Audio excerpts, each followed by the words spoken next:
top lane. Thank you very much. Indeed, a very familiar face, and I'm very happy to be speaking to Huni once again, and congratulations. First up on this victory, and this is your first international tournament in a long time. There are so many expectations on you and on SKT, so how important was it to win that first game? Yeah, my last international tournament was the 2015 when I was in Fnatic.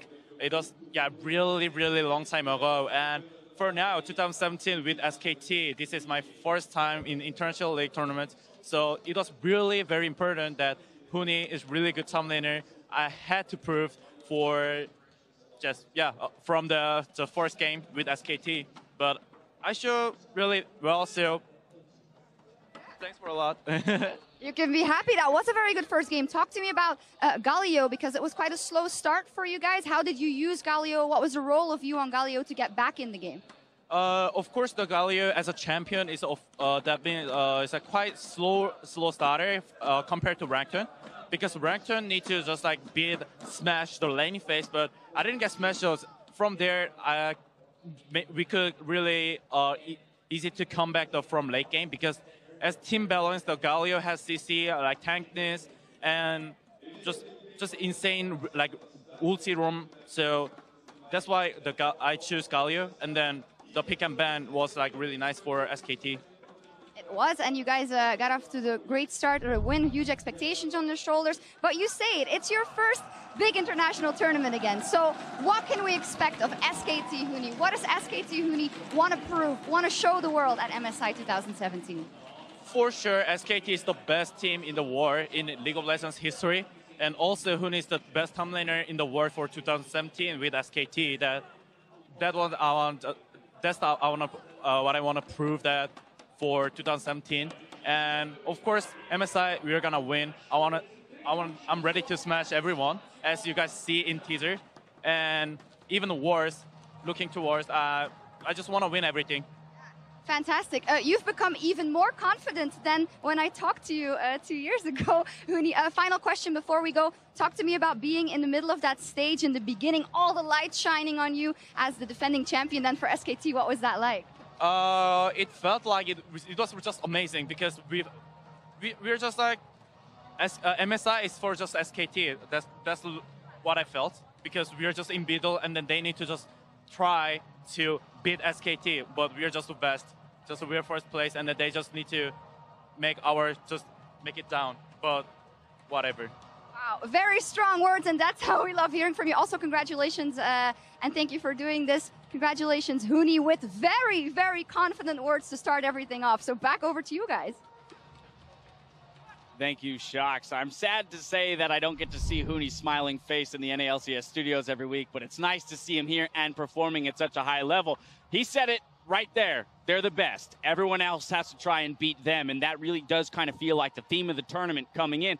G2 takes their best swing at it here in Game 1. They missed the mark. Just to be clear, though, this is not Huni acting for the cameras. I see this guy around the OGN studios every week. He is the same behind the camera as he is in front of it. He's a very confident guy, and when you're on SKT, it's easy to be confident. Absolutely. Let's dive into it. Let's talk about Champion Select. Beginning of the day, we talked about the Galio. I know you're not entirely sold on the PerkZ. How'd you feel about it here? This time shown with 3 ADCs and the Syndra in the mid lane. I think it made a lot of sense in this draft. So when I saw Fiora and GP banned out, I think those are two picks that are very strong against the Galio. Fiora, it's ridiculously easy to parry the punch every single time. You're going to outscale. GP, similarly, can very easily farm and kind of outscale. So I think when I saw that, and the fact that they're running a lot of dive on G2, this is kind of like the counter engage. You have a powerful sieging comp, you have pushing lanes, and you have this champion which is supposed to answer the Lee Sin and the Ashe, kind of diving in and taking out your backline. Absolutely. But all that said, G2 got off to a pretty good start. Let's look at the fact that they got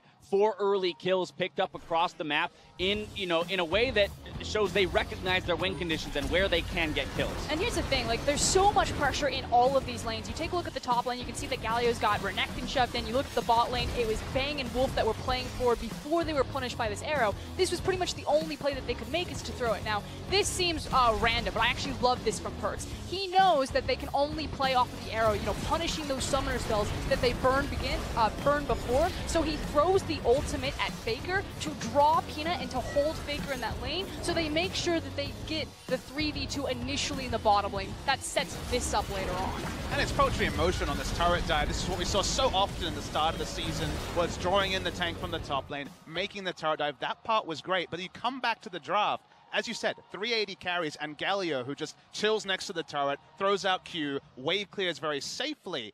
The gameplay on the side lanes is what brought SKT back in, because G2 opted into playing in top lane, into trading turrets, and Galio could just chill in the back, clear the wave, while the 380 carries traded up for SKT every time, and that's where the good start for G2 kind of came unglued. I think you could see it very clearly at like 17 minutes when they decided to trade those inner towers. It's just never a trade when Galio can just save wave clear and the 380 carries having Get fun in here, time. Zale. And I mean, it was kind of sad for G2 because that was really the last good play it felt like Trick made and the rest of the team really was able to do. I think they had a lot of opportunities in this game to actually come back. They have super heavy engage. They get the early kills. They get the first turret. They have a gold lead. And then they just opt into the super passive trade turrets. Like, you're allowing SKT a way back in when I think they should have been pushing the pace, forcing fights, and you know, they never did that. And even later in the game, the only engages that they did take were super uncoordinated. We have Expect coming in 15 seconds late to a fight after Bang gets kicked in. You know, Galio is getting flash kicked in. Like, it just felt like they didn't really know what to do. And to your point, we, fast forward to that 31-minute mark sometime into the game after a fair amount of inaction, and we see now when G2 goes for those plays, they've given SKT too much time to scale up and react. And it's also that siege comp really coming online that Azale was talking about before. So the cooldown comes out, they don't get anything off of the Ashe arrow, and now G2's composition is pretty much on the back foot. They don't have any of those engage options. They can't do anything. And now this up-tempo siege comp just gets to walk down all these towers. This is 380 carries, Misfortune, Graves, and Varus. But the value of Galio is so huge that you could see just clogging the choke. They couldn't walk in. That's why the second turret came down. And you have to look at G2 and go, okay, Ashe, Lee Sin as a ball carrier, Orianna there as well. It's all about engage, so why they in the mid-game opted into trading turrets, and then it felt like Trick after missing a couple of Qs, after missing some opportunities, he wouldn't pull the trigger, and all the initiation really counted for nothing. That's 0 kills on like a 2.5K gold swing just off of that play, well, and I mean, even hitting that arrow, what are you going to do after hitting the arrow? Where's the rest of the team? You know, PerkZ is not in position, Expect is not in position. You have a couple people that are out on the map essentially by themselves without vision of the rest of SKT, and they're going for engages that even if you make it happen, it doesn't work. It's like the kicking on Galio, like I referenced earlier, in some of these plays, it just did not seem like G2 was ever in the right place at the right time. And I think a lot of the credit does have to go to SKT for controlling the side waves and putting them in these awkward positions. But still, it was just not really clean initiations. I 100% agree with that, but I just think that, yes, it turned into that late game, but G2 had the right idea. It was almost just like too little too late. Like, they were 10 minutes too late on that right idea. They needed those arrows to connect much earlier when the gold deficit wasn't as large. And perhaps maybe some jitters kind of showing, as was mentioned, the misclick on the mastery, the pause coming later because of that missed Zyra E. You know, that kind of can sometimes indicate that the team themselves is reaching for things and not fully confident in what their win conditions are going through that mid to late game. Either way, one Nexus has been smashed, but there's plenty more to come. Next up, here at MSI 2017, it's the LPL's Team WE versus the LMS's Flash Wolves. Stay with us.